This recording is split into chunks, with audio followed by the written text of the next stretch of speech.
Oke, Assalamualaikum warahmatullahi wabarakatuh. Bismillahirrahmanirrahim. Alhamdulillah. Alhamdulillahilladzi arsala rasulahu bil huda wa dinil haqq liyuzhirahu ala dinihi wa kafa billahi syahid.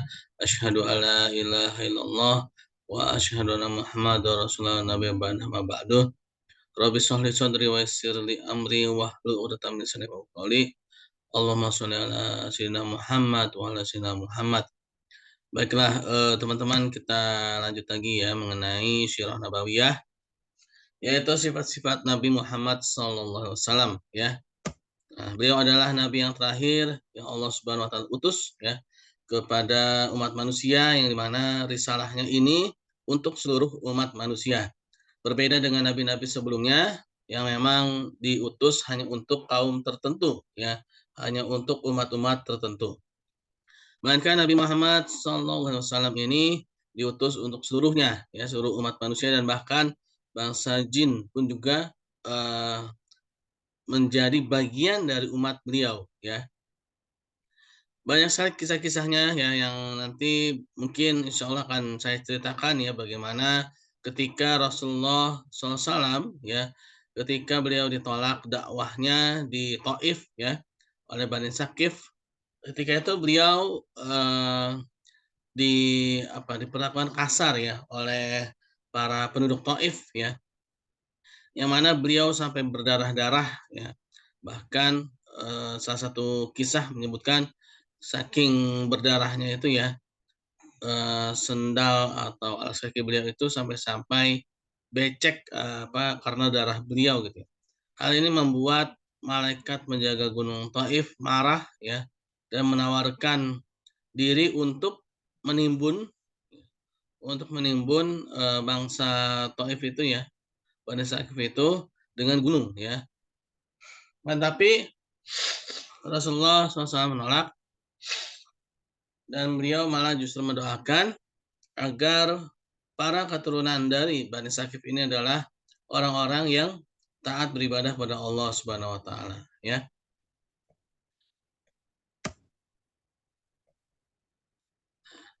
Hal itu demikian karena ya adanya kemuliaan akhlak, sifat-sifat Nabi Muhammad SAW ya. Beliau memiliki akhlak yang sangat terpuji, bahkan di dalam Al-Qur'an Allah Subhanahu wa taala berfirman, "Wa innaka la'ala khuluqin azim" ya. Nah, ini dalam Quran surat Al-Qalam ya, ayat ketiga ya, "Wa innaka la'ala khuluqin azim."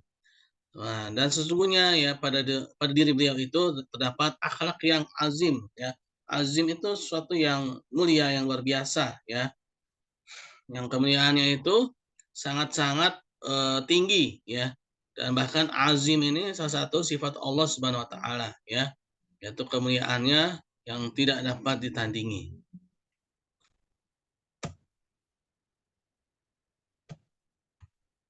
Nah, ada beberapa akhlak-akhlak beliau yang kita ketahui ya. Akhlak-akhlak beliau yang kita ketahui ya, yaitu pertama al-basariyah ya. Ini akan dijelaskan kemudian ya. Lalu al-ismah, as-sidq, al-fatonah, al-amanah, at-tabligh, dan al-iltizam ya. Ala khuluqin azim, akhlaqul Quran, uswatun hasanah ya. Sifat-sifat Rasulullah itu ya. Jadi yang pertama itu al-basariyah, al-ismah, as-sidqu, al-fatonah, al-amanah, at-tabligh, al-iltizam ya. Nah, ini adalah sifat manusia. Minasyaitonir rajim. Qul innama ana basarum mithlukum yuha ilayya annama ilahukum ilahu wahid. Katakanlah, sesungguhnya aku ini hanya seorang manusia seperti kamu yang diwahyukan kepadaku, bahwa sesungguhnya Tuhan kamu itu yaitu Allah Subhanahu wa taala adalah Tuhan yang esa. Sesuai dengan salah satu hikmah diutusnya Nabi Muhammad SAW sebagaimana model pelaksana agama pada seluruh isinya, ya, pada seluruh sisinya, yaitu pada sisi manusia, ya. Apabila yang diutus itu adalah bukan manusia, maka akan ada penolakan-penolakan bagi orang-orang, ya, yang mana mereka tidak memiliki keimanan ya. Mereka akan mengatakan berupa manusia, misalkan berupa malaikat ya, mereka akan menolak. Bagaimana mungkin yang dijalankan oleh yang tidak memiliki hawa nafsu. Kalangan ada alasan-alasan tertentu ya, untuk tidak menjalankan ya. Nah, ini menjadi salah satu yang dipermasalahkan orang kafir. Walau kana fil ardi malaikatun yamsuna mutmainnina lanazzalna 'alaihim minas sama'i malakar rasulah. Katakanlah kalau seandainya ada malaikat-malaikat yang berjalan-jalan sebagai penghuni di bumi ini, saya kami turunkan dari langit kepada mereka malaikat menjadi rasul ya. Nah, hanya mencari-cari alasan saja ya untuk menolak. Mereka untuk menolak berupa manusia ya, yang dimana agar ya, dapat dijalankan. Bisa bersedih ya ketika beliau ditinggal oleh istri beliau ya, dan juga paman beliau, dan juga beliau juga bersabar ya. Nabi SAW juga berbahagia dan senang ya, namun tidak berlebih-lebihan dalam menampakkannya ya. Nabi SAW juga makan sebagaimana kita ya, bagaimana sunah-sunah yang beliau jalankan ya, yang beliau contohkan ya, yang beliau tampakkan kepada kita, cara minum yang baik dan juga bagaimana cara tidur yang baik ya, dan bagaimana juga cara mengunjungi pasar ya. Juga memiliki istri dan seterusnya ya, dalam setiap jejak Nabi SAW yang beliau SAW lakukan dan kehidupan sehari-hari menjadi teladan bagi kita. Andaikan yang diutus bukanlah seorang manusia tapi malaikat, selamanya kita tidak akan mampu mengikutinya ya. Bukankah malaikat itu tidak makan, tidak minum dan tidak beristri dan lain-lain ya. Nah, agama Islam ini adalah agama yang fitrah ya. Agama yang mana sesuai dengan jati diri manusia ya. Sebagaimana manusia pada umumnya.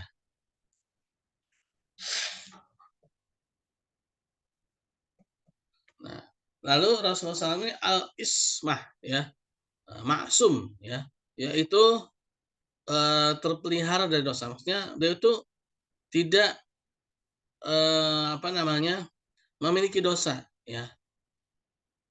Beliau itu segala sesuatu yang beliau lakukan itu adalah apa namanya, wahyu ya, dan beliau selalu terhindar dari segala dosa-dosa. Ada kesepakatan bahwa Nabi SAW terpelihara dari dosa. Bahkan sejak remaja Nabi SAW sudah terpelihara dari dosa ya. Sudah tidak atau terjaga gitu ya. Tidak terkena dosa-dosa. Ada sebuah kisah ya ketika itu Rasulullah SAW apa namanya? Ada keinginan beliau untuk menghadiri sebuah pesta ya. Ternyata begitu beliau datang ke sana, beliau Allah Subhanahu wa taala tutup telinganya ya, dan sehingga beliau pun tertidur sampai akhirnya esok paginya ya. Sampai akhirnya Rasulullah SAW pun menyadari bahwa itu adalah perbuatan yang kurang baik gitu ya. Dan beliau pun akhirnya mengatakan bahwa beliau tidak ingin lagi untuk datang ke tempat-tempat seperti itu ya. Jikapun terlihat kasat mata berbuat salah, maka ada hikmah besar di baliknya ya, dengan pelurusannya ya. Itu adalah sesuatu yang akan menjadi apa ya, semacam eee, keringanan gitu ya buat umatnya ya.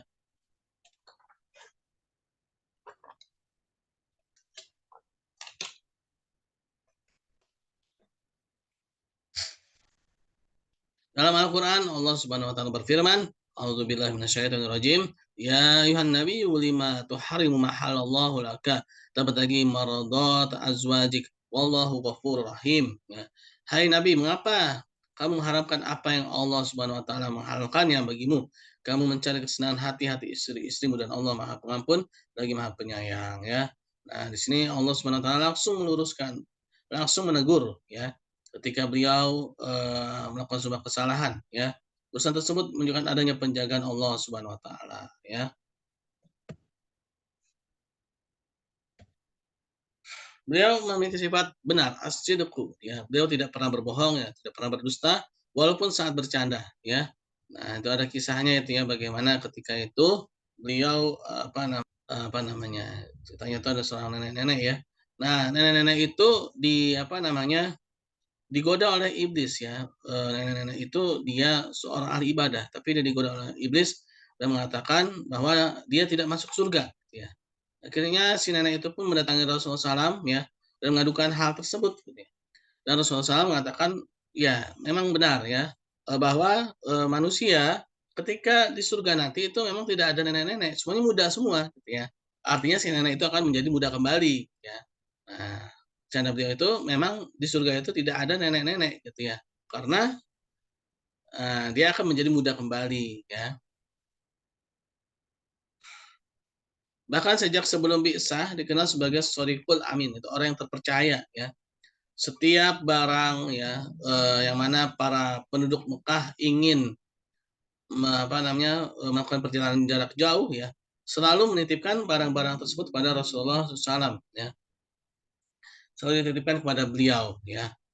Nah, sehingga dikatakan waladzi ja'a bisidqi ya Rasul ya.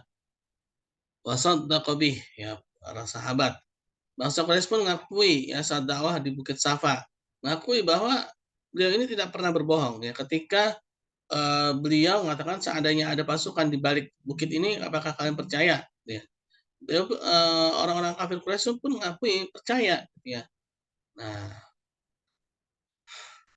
Nabi SAW bahkan tidak berdusta pada kegiatan semata-mata ya, pada kegiatan mata-mata ya.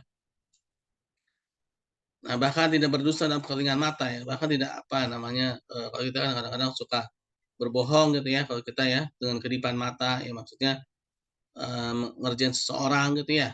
Nah, beliau tidak pernah melakukan hal tersebut gitu ya. Bahkan diakui oleh orang-orang yang memusuhi beliau ya. Nah, beliau juga merupakan orang yang cerdas ya. Nah, memiliki kecerdasan. Seluruh nabi dan rasul memiliki sifat yang cerdas. Ya. Bagaimana mengurus umatnya, ya bagaimana dapat menjadi contoh ya. Kecerdasan Nabi SAW terlihat pada banyak peristiwa seperti pengembalian Hajar Aswad ya pada saat renovasi Ka'bah yang dimana ketika itu hampir terjadi peperangan gara-gara mau mengembalikan batu Hajar Aswad pada tempatnya ya. Dengan adanya Rasulullah SAW itu akhirnya tidak terjadi ya.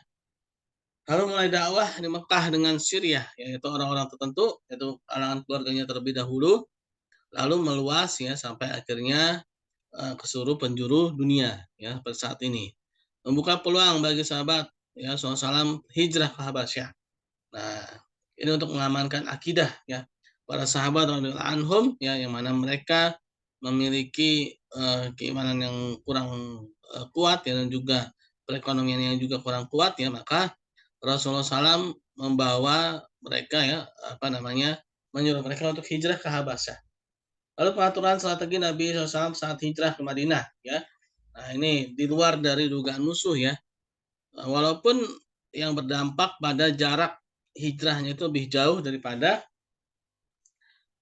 jarak yang semestinya gitu ya. Karena beliau ketika hijrah ke Madinah yang berada di utara ya, dari kota Mekah, beliau justru malah melewati selatan ya yang menuju Yaman ya. Lalu kepiawaian Nabi SAW melihat kemampuan orang dan menugaskannya dalam sesuai dengan kefaahannya ya. Nah, sesuai dengan keahliannya. Nah, sesuai dengan keahlian orang-orang tersebut ya. Nah, ini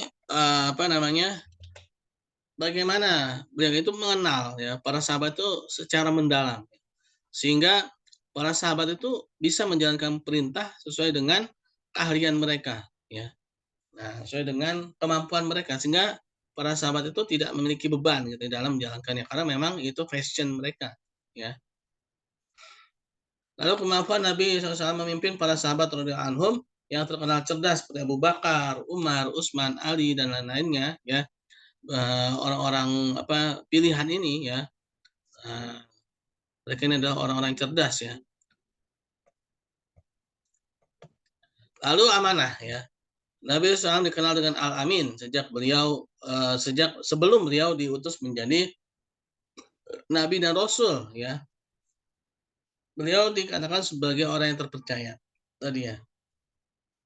Setiap yang beliau lakukan pasti dipercaya oleh orang-orang Mekah ya. Bahkan sebelum menikah saat berdagang ke Syam Khadijah radhiyallahu anha ya, sampai berani membayar Nabi SAW itu 2 kali lipat karena, amanah beliau ya. Nah inilah ya, jadi kita terhadap orang amanah itu justru harus dikasih sesuatu yang lebih gitu ya. Jangan sampai ya malah sebaliknya seperti sekarang ya, mentang-mentang orang yang amanah, maka dikasihnya sedikit ya. Nah ini sekarang kan terbalik ya kan. Orang yang amanah ya harus kita jaga agar dia tetap terus amanah gitu ya. Yaitu diberikan, apa namanya, bayaran yang lebih banyak gitu ya, agar amanahnya ini terjaga. Oh sekarang kan terbalik ya, mentang-mentang amanah ya, dikerjain itu orang yang amanahnya itu kalau zaman sekarang ya. Dikasih upahnya sedikit ya, dianggap ini orang malaikat gitu ya, nggak butuh makan, nggak butuh, apa namanya, minum gitu ya. Nah ini akhirnya ya yang tadinya amanah menjadi tidak amanah gitu kan, gara-gara orang yang memperkerjakan dia gitu ya. Nah ini jadi orang yang amanah itu justru harus diberikan lebih ya, harus diberikan lebih. Nah lalu Quraisy tetap menitipkan barang-barang berharga mereka kepada Nabi SAW walau mereka mengingkari beliau ya. Nah ini lucu ya, jadi dakwah beliau ini ditolak oleh orang kafir Quraisy. Tapi kalau mereka lagi butuh beliau ya untuk menitipkan barang-barang mereka ketika orang-orang kafir Quraisy ini ingin melakukan perdagangan atau safar ya, perjalanan jauh, barang-barang mereka dititipi kepada Nabi Muhammad SAW ya. Nah ini ya, kenapa? Karena beliau memang terkenal akan amanah. Bahkan Heraklius atau Hercules pun mengakui ya, bersaksi bahwa amanah ini adalah salah satu yang diperintahkan oleh Nabi Shallallahu Alaihi Wasallam ya. Tentu hal tersebutlah tertanam pula pada diri beliau SAW ya. Jadi amanah ini memang sudah sifat bawaan beliau semenjak beliau dilahirkan ya. Beliau SAW ini melaksanakan seluruh amanah ya, dari yang terkecil hingga yang terbesar. Lalu at-tabligh ya. Nah, beliau menyampaikan apa yang harus disampaikan dari Allah Subhanahu wa taala kepada umat manusia ya. Tidak ada satupun yang disembunyikan ya dalam risalah Islam ini yang beliau sampaikan ini ya. Semuanya disampaikan ya. Bahkan saat Haji Wada beliau berpesan ya, apa mengenai persaksian ya, bahwa semuanya sudah ditunaikan ya, semuanya sudah dijalankan dan sudah dipersaksikan kepada seluruh umat manusia ketika itu bahwa, seluruh risalah ini telah tersampaikan ya. Nabi SAW selalu menyampaikan apa yang diperintahkan oleh Allah Subhanahu wa taala, walau apapun konsekuensinya berat ya. Bahkan beliau mengatakan seandainya matahari ditaruh di tangan kanan beliau dan rembulan ditaruh di tangan kiri beliau ya, dan beliau disuruh untuk meninggalkan dakwah ini, maka beliau pun mengatakan tetap akan menjalankan dakwah ini walaupun ditaruh matahari tangan kanan dan ditaruh bulan di tangan kirinya, ya. Artinya apa? Beliau tetap akan menjalankan dakwah ini walaupun apapun konsekuensinya, ya. Nabi SAW selalu memanfaatkan peluang dakwah dan tidak pernah menyia-nyiakannya. Contoh, walaupun apa namanya berdampak seperti di Taif itu ya, beliau terus apa namanya memanfaatkan, gitu ya, memanfaatkan setiap orang yang datang ke Mekah beliau ajak, beliau berdakwah ya, dan bahkan ketika musim haji ya, ketika orang-orang Yatsrib datang ya, nah ini pun apa namanya yang menyebabkan Madinah itu Yatsrib itu ya menjadi kota dakwah atau kota Islam ya, negara Islam, Madinah ya. Itu karena beliau selalu memanfaatkan peluang-peluang ya. Nah, ini salah satu yang harus kita contoh ya.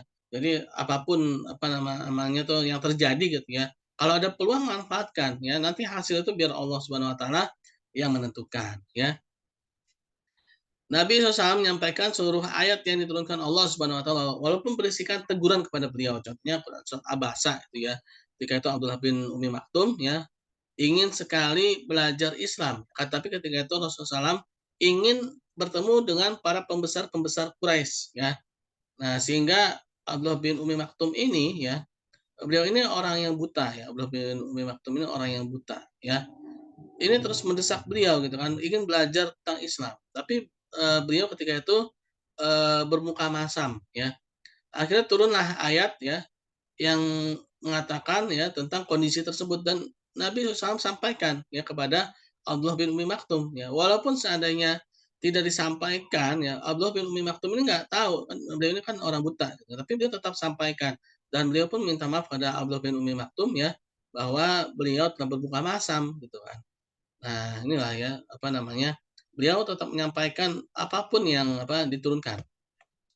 Nah, beliau memiliki al-iltizamul kamilah ya, komitmen yang sempurna, iltizam dalam penghambaan, ibadah, dakwah, jihad dan lain ya. Bagaimana beliau itu benar-benar bersungguh-sungguh, bahkan beliau itu ketika sholat sunnah itu sampai-sampai kakinya bengkak ya. Itu karena kesungguhan beliau ya, karena komitmen beliau ya. Dan bahkan tekanan-tekanan ya dari para kafir Quraisy ya, beliau tidak pernah goyah gitu ya dalam komitmen dalam dakwah beliau.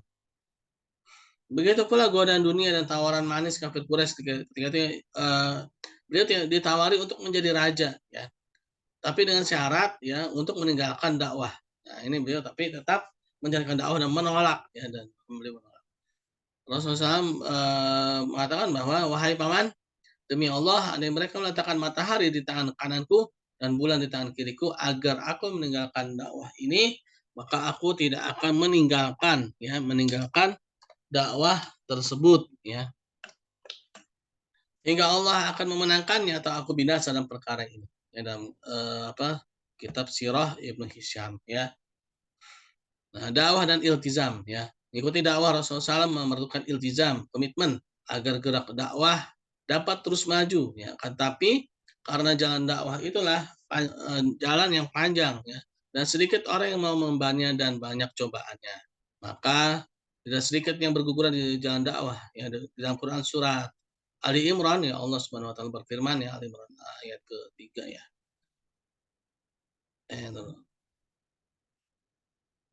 Ya, Ali Imran ya. A'udzu billahi minasyaitonir rajim.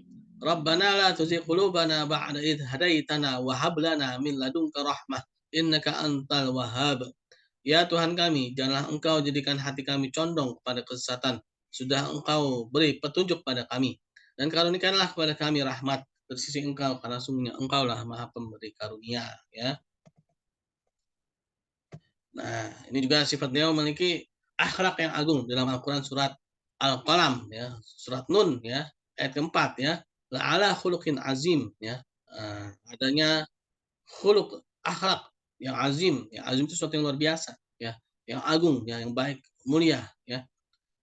Nah, ini diakui langsung oleh Allah Subhanahu wa taala dalam Quran surat Al-Qalam ya, ayat keempat, wa innaka la'ala khuluqin azim ya. Dan sesungguhnya kamu benar-benar berbudi pekerti yang agung ya. Ayat ini salah satu ayat yang turun pertama kali ya, diawali dengan innaka, sesungguhnya kamu, digunakanlah ala di atas ya dengan penguat la ya, lam. Akhlak beliau selalu mengagumkan di seluruh sisinya. Tidak sirah melainkan berkisah hal tersebut ya. Nah, ini banyak tadi ya yang sudah diceritakan bagaimana sifat-sifat beliau ya, bagaimana akhlak beliau ya. Nah, akhlakul Quran, akhlak beliau adalah Al-Quran. Ya, bagaimana istri beliau ya, Aisyah, mengatakan bahwa akhlak beliau ini adalah akhlaknya Al-Quran, adalah Al-Quran yang berjalan ya. Faqalat kana khuluqul Quran ya. Akhlak beliau adalah akhlak Al-Quran. Tiap perkataan dan perbuatan Nabi SAW adalah apa yang ada dalam Al-Quran. Beliau SAW adalah pengejawantahan Al-Quran itu sendiri. Beliau SAW adalah yang paling memahami Al-Quran dan paling menjalankannya. Hasil dakwah Nabi SAW yaitu generasi Quran yang unik atau yang tidak ada pada sebelumnya ya dan sesudahnya. Nah, beliau menjadi uswatun hasanah, menjadi contoh ya, menjadi suri tauladan, menjadi model ya. Nah, menjadi ikon ya, ikon dalam kebaikan, menjadi contoh yang paling ideal ya. Sudah selayaknya dengan sifat yang ada pada Nabi SAW ditetapkan oleh Allah Subhanahu wa taala sebagai uswatun hasanah. Laqad kana lakum fi Rasulillahi uswatun hasanah. Sungguhnya telah ada pada diri Rasulullah SAW itu suri tauladan yang baik bagimu ya. Didahului dengan laqad sebagai laqad sesungguhnya ya. Dan isim kana menunjukkan sesuatu yang terus-menerus yang tidak pernah ada putus-putusnya ya. Fi di dalam melekat gitu ya. Bagi yang hendak menjadikan Nabi SAW sebagai uswah, harus menyelami kehidupan beliau, ya. Uswah yaitu contoh ya. Contoh pribadi yang totalitas ya. Keteladanan itu sendiri ya.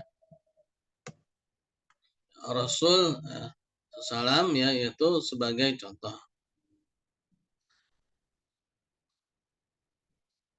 Kedua, Rasul salam qadwatuna ya sebagai contoh ya.